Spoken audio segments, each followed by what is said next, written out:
some of the treatments that they use for the legs? Because I know like you do like the shock, not shock therapy, but the, you know where I'm going, right? Well, when we do a lameness thing, Okay. we'll get into that really deep. We use X-ray, ultrasound, and all kinds of things to figure out where it's at, and then we use different stem cells. It's the world has opened up now. Where we were nerving 50 horses a year, we've nerved 4 this year because we have children. We didn't have that 2 years ago. Stem cells. We just don't lose suspensory ligaments anymore. I mean, they're going back and doing what they need to do. Maybe not running a mile or an eighth, but they're jumping fences and doing what they want to do. And that went from $3,000 down to about $1,300. I mean, there's just so much we're doing now that I was putting horses to sleep 5 years ago, let alone 30 years ago. And I've been doing this 33 years. So it's just every year there's something new coming out to help people with their ponies, and it doesn't cost you a retirement to fix them.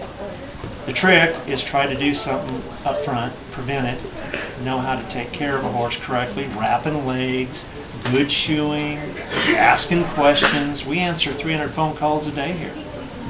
Maybe 30 appointments, but 300 phone calls. I love people calling and getting some freaking answers. God, I hate it when I see a disaster like this walk through the door. I was going to say, too, a lot of people always think to call the vet when there's a problem, but No. you like to see vets sometimes see them when they're People healthy, right? just walk in, ask questions, pick up some medicine to have in their first aid kit, develop a relationship. We do a lot. And you guys like that, right? We do a lot of free stuff.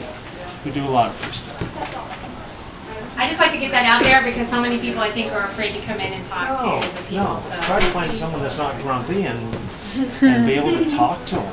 If we had family physicians that were open to just questions, had nurses on their staff that would just answer questions, how nice would that be? But you get put on hold and no one wants to talk to you unless you walk in with a $100 bill. No, and I know, because you guys are very helpful. Like I said, I moved up here, good Lord, almost 10 years ago.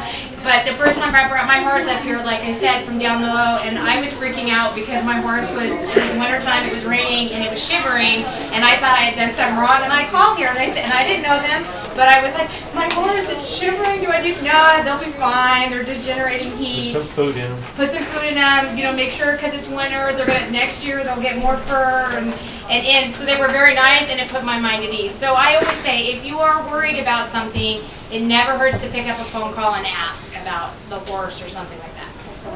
Make a phone call, thank you. You got twisting, call it quits. Just a quick. Yeah, let me ask you a quick question. When a horse rolls, is that a good thing or a bad thing? Bad thing. He's What? colicking. No, Bad it's a thing. good thing. Oh. If your horse rolls a lot, lays a lot, has a nice sandy pin, he self-adjusts, you don't need a chiropractor very often. We'll get there in a sec. It's a way of kind of doing a dirt bath kind of a thing. Now, does that rolling cause a horse's gut to twist? It can. In what situation? Okay, question. Just one answer or the other. Does my intestine inside if it's full of food, if I keep this gut full of food and I roll, are my odds higher it's going to twist, or if the gut's half empty? Higher. Half empty. Yeah.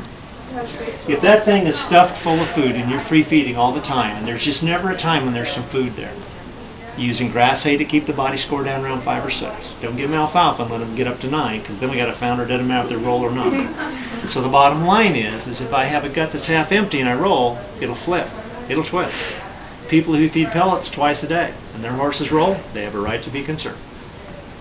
If you have sand in your horse's gut and it flips, oh my God, it's like a pendulum. It's like a yo-yo. It'll flip so fast. But if you don't have sand, you got the gut full. When he rolls, it can't go anywhere. Put a pair of tight jeans on, do the hula hoop, and see if your gut goes anywhere. It can't. But if you got loose jeans and a tight tummy, and you do this, it's like, well, I get a frickin' friction burn around my waist, right? Well, that's what the guts do inside. A lot of horses roll a lot after you ride. Free feed your horses. I don't care if they roll, but we free feed our horses. When you feed in the morning, I want a little grass hay left at night. When I feed at night, I want a little grass hay left in the morning. Not a mess, but I want a little. He eats at 8. When you go out to pen at 10 o'clock and there's nothing there, You're going to have a sand colic, you're going to have a twisted gut someday, you're going to have a disaster. Keep them full. You eat at 8 in the morning, your stomach's empty at 11. And you'll be grumpy if you don't put food in.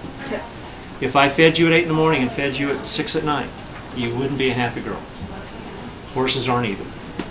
You take a horse on a trail ride at 4, and the last meal was at 8? Do you think they're going to run home? Or they're gonna try to eat the entire time they're on the Oh trail. my freaking God. If they have a full tummy when you take them out, you got 3 hours of, he doesn't care. It's not a big deal. So basically you Keep keep food in front of them, just like in nature. Remember, they're graze animals, so out in the wild, they are moving and grazing the entire day. Every before they're 3 on. hours that stomach empties. Acid, stomach empty, not good combo. Okay?